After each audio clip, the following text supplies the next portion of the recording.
Hey everyone, Maarten from Quad Spinner here, and today we're doing a deep dive on a range of distant rolling hills. This setup is the perfect backdrop for some dramatic, realistic scenes. I chose the hills or highlands of Northern Ireland as my inspiration for this terrain, as I wanted to create a shot with some of the dramatic northern atmosphere we see in shows like Game of Thrones. Before we begin, regarding my UI, I am using the toolbox mode, and I have my Gaea 1 mask ports enabled. So if you're wondering why my UI might look different than yours, this is a quick heads up. So without further ado, let's set this thing up inside of Gaea. Let's start by placing a Voronoi primitive. I'm just going to drag it out here from the toolbox. In my case, I'm quickly going to use the seeds that I had in my previous setup terrain. So don't worry about using the exact same seeds I am using. I'm just going to be copying the seed values just to make sure it is matching the terrain that I created beforehand. So that way I'm sure that I'm teaching you guys the right things. After that, I will lower the scale to 0.3 and I'll pretty much keep everything the same except for the function which I set to Manhattan, as this function makes the slopes more linear, which works better for hills. After this, I'm going to drag out a mountain range node. I will again copy the same seed value and then set the style to basic and the bulk to medium. I changed the scale to 0.75 and I increased the height to 1.24. Now I'm going to drag the output of the mountain range on top of the output of the Voronoi node to create a combined node. I'm going to create a mask using a constant and a transform 3D node. And in the transform 3D node, I have to set the offset back to 1 as well. And now I can make some adjustments. I'm going to offset the constant on the X to 0.5 and minus 0.5 on the Y. Then I will use the roll function to rotate it by 45 degrees. And then I'll use the invert function so that we only have a small corner of the terrain that is set to 0 while the rest of the terrain is set to 1. This will be our basic mask to mask between the mountain range and the Voronoi. I will also use a blur to then blur that mask so it's a bit more smooth. When I plug it into the combine, you can see how it operates. I did this so I have a flat valley that then kind of turns into this hilly mountain range, which is perfect for a terrain that I can use as a backdrop. So the flat area will be kind of the area that we're looking at this terrain from. Afterwards, I plug in a hydrofix node. Hydrofix nodes make sure that water doesn't get trapped on the terrain. So any places where there's no way out for the water, the hydrofix will actually kind of create a river to get it out of there. After this, I place a rivers node, changing the downcutting to 0.2 and the headwaters to 1000.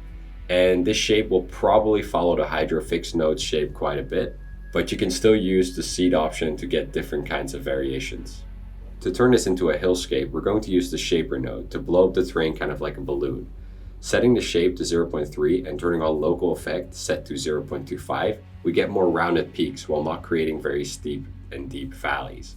After this, I warp the terrain, turning the size down to 0.25 and the strength to 0.18. This creates some more interesting areas where steeper slopes and rock detail will form, and it also pulls the river into a more cool, natural shape. Turning up the roughness on the warp node to 0.55 gives the terrain a bit more micro detail, which will add a cool effect after eroding. After this, I place a choke point node and rename this to base shape. This keeps the graph organized and sets us up to head into simulation. Preferably, you would want to add most of your macro details before this choke point, and only add smaller micro detail like rock details in between or after various simulation nodes. Of course, this varies per project and you could always keep adding more nodes to push your terrain into the shape you want, but keeping a structure like this can help the graph stay smaller, which helps when exporting. Sometimes less is more. Now onto the simulations. Starting off with none other than the erosion 2 node. We want this erosion to be quite light, as we already established the large flow areas with the earlier hydrofix and rivers node. I set the duration to 5 and downcutting to 0.05. You can play with the erosion scale and see what works best. I landed on a scale of 250. A higher value would create more noticeable valleys, and a smaller value, more small flows. If you want both, don't be afraid to just add various erosion 2 nodes throughout your graph. They can shape both large and small details. Continuing with our erosion 2 setup, I increased the bed load to 0.5 and I set the discharge angle to something quite high at 35. This makes sure that the terrain is covered with a lot of sediment and you don't see the very noticeable hydraulic flow lines from the suspended load. After this, I set the shape to 0.6, shape sharpness quite low to 0.3, and the shape detail scale at a higher 0.4. This won't have a massive effect because the erosion itself is quite light. Now I will take the output of the erosion 2 node and add a thermal 2 node. The thermal 2 node will also have a very light effect, setting the duration to 0.15 and then keeping all the base settings except for the angle at 35 and the sediment removal at 0.2. And lastly, the feature scale set to 5. This will add very minor thermal erosion details to some of our steeper areas where the rock detail is still protruding through. It helps blend this detail into the terrain more naturally, as these cliff/rocky areas would be more affected by the breaking effect of thermal erosion. After this, we add rivers, setting the downcutting to 0.3 and the headwaters to 500. From this node, we'll extract the depth map using an effects node set to auto level and equalize. It's useful data you could use inside of Gaea, but you can also use it in other 3D programs where you need to mask out the rivers. Using the snow node, we will create deeper patches on the terrain where the snow has settled but not yet melted. I set the duration to 0.15, kept the base intensity, and increased the settle duration to something quite high, creating a slightly thinner layer of snow and making sure that it really moves into its final position after partially melting. Under the melt settings, I use the directional melt. Using this, we will get an effect of sunlight melting on one slope more than the others. This directional snow often reflects realism, tells a story about the climate and season, and it can really help your terrain feel more three-dimensional. The following settings like snowline and slip-off angle are more dependent on your own terrain. Snowline is of course the height at which your snow starts, and slip-off angle kind of dictates how quickly the snow starts falling off a certain slope. If you turn this very high, almost all the snow will stick to the actual terrain, while if you put it very low, it will slide way further down less steep slopes. This is kind of used in conjunction with settle duration. Just play around with these settings until you find something you like. There's also other settings like model scale, but those need their own video to kind of be explained further. Make sure to add a portal on the snow output of this node for later texturing. Next, I will add another choke point and call this the final shape. The first thing I will cover is the snow setup. We're going to make a lot of use of dusting to create a realistic fuzzy snow layer on top of our terrain. Setting the strength to 0.65, leaving the snow line at 0.5, and increasing the fall off to 0.65, we get a smooth fall off from a thick layer on top to very sporadic little patches of snow at the bottom. In the distribution, I will use the directional mode. This gives my terrain more shape and is visible in a lot of real examples due to snow drifting to one side or the snow melting on one side due to the sun hitting it from that angle. I choose my direction and set the coverage to 0.2. I don't have to adjust the slope coverage and I turn the flow to 0. I turn the melt down to 0.2 and in tandem with strength find a good balance between the density and the fall off of that density. I combine this with the snow output from the snow node using a portal on the mix node set to the screen blend mode. After this, I add a light color erosion with the transfer distance set to 0.01, but the diffusion set to 1. This will make my snow look a lot more fuzzy and soft. I add an export node, name it snow, and add a portal on the output for later texturing. Now I'm going to add some nodes to just export the data for later use. So I add a mesher, set the vertices per side to 4096, leave the topology on adaptive, and then select create UVs and create normals. This will give us a 3D mesh export we can use in all kinds of software afterwards. I also use an adjust node and then plug in an export node and call it height map. This will just be our height map that we can use in all kinds of software as well. It depends if you want to use a 3D mesh or a height map. Depends on your preference or your needs. Lastly, I add a slope node. I don't change any of the settings in my case, and then use another export node and call it slope, again for later texturing in Gaea, but also texturing in other software. For my height map, I use an EXR output. For other masks, I normally use JPEG because of the smaller file sizes. Unless I really need the dynamic range, then I'll use PNG 16. After this, I add a texturizer and a texture base. In the texturizer, I set my texturizer to the H mode, and then just play around with the factor and the secondary until I just see something that's interesting. On my texture base, I set the slope to 0.3, the soil to 0.15, the patches to 0.3, and chaos to 0.6. Again, you can play around with all these settings to kind of find what works for you. If you want more flow lines, then you turn up the flow. If you want less of those, you turn it down.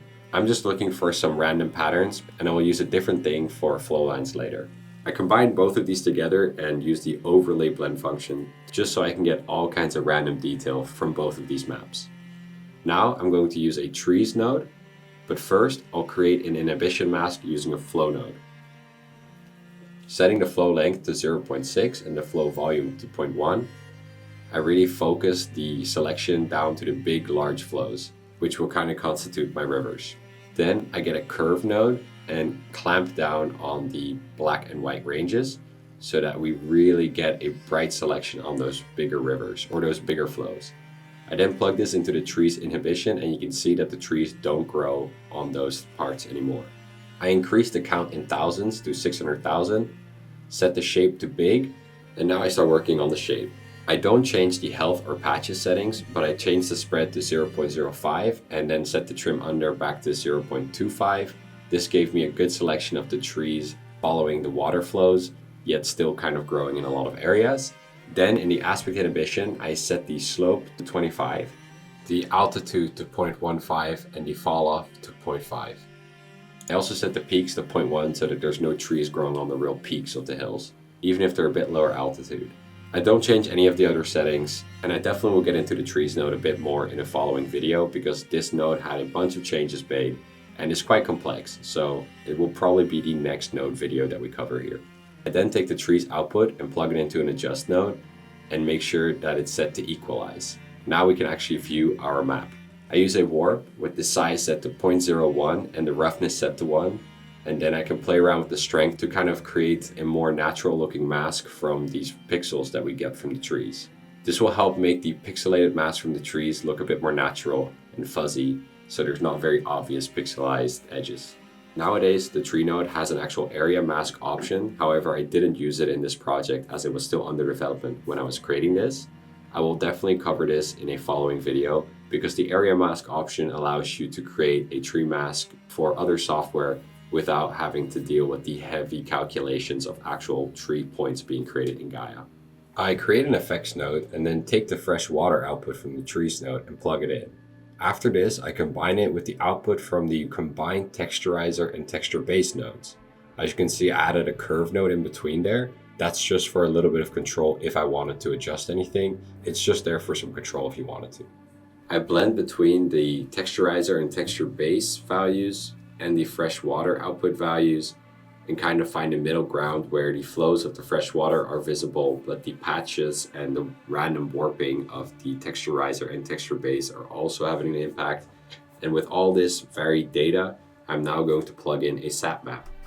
For the sap map, I'm using the 000 option under rock, which is a very basic sap map, but it creates this perfect kind of look of grass and thicker foliage we see in these northern highland hills, where there's a big contrast between this kind of reddish brownish shrub and then the tan dry grass.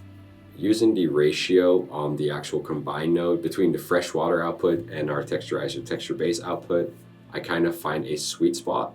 And then using the curve on the texturizer and texture base output, I can even adjust more things.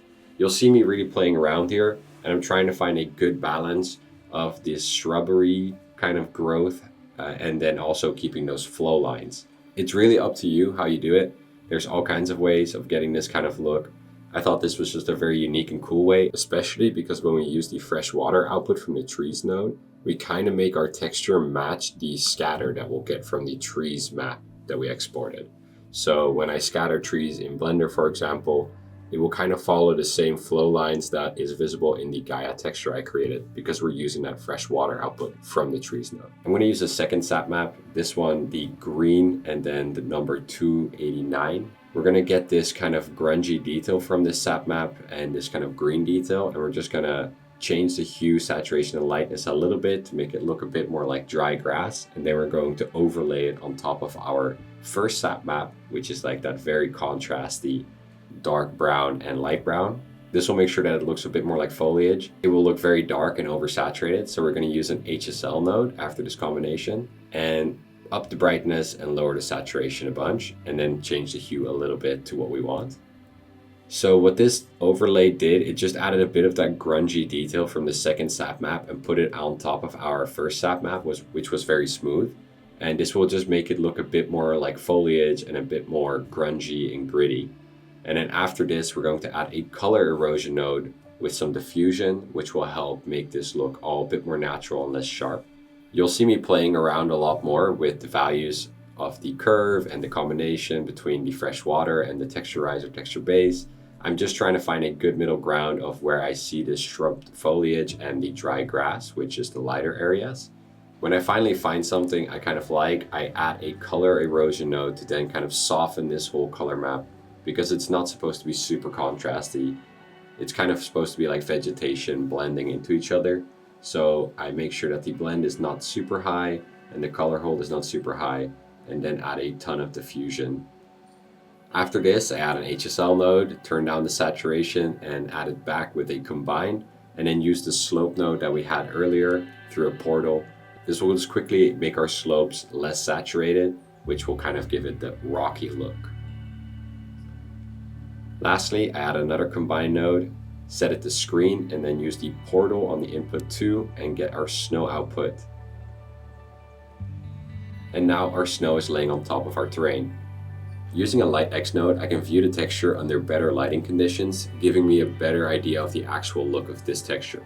Now you can go back into your texturing process and change all kinds of things. Maybe we want to add more or less of this dark foliage popping through, and we can do it in all kinds of various ways. And this is the beauty of Gaea and the node system. It's very easy to just go back and forth into your settings and change things around, and you just end up having a lot of control, and you can really dial in what you want perfectly. So at this point, I'm going to turn the viewport up to 4K, and now we can see our terrain in its full detail.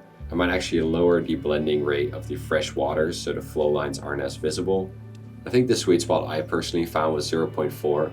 This really gave me a cool contrast between the flatter areas and the sloped areas, just like we saw in the actual reference. So here they are, super cool Nordic hills that we can use as a backdrop to any dramatic, cool northern shot. I really hope this gave you some insight onto making a hillscape, which is a lot different than, of course, a mountain. It still carries a lot of detail, but I think in this kind of situation, you really have to pay attention to that micro detail and, of course, the texture of the foliage or the grass that will be growing on this hill. You can scatter a bunch of things on hills, but making sure that that base texture is super detailed will make sure that everything on top is just looking that much better. Anyway, guys, I really hope that this was super helpful and very insightful. Let me know what you guys think. And yeah, the next tutorial will most likely be covering trees.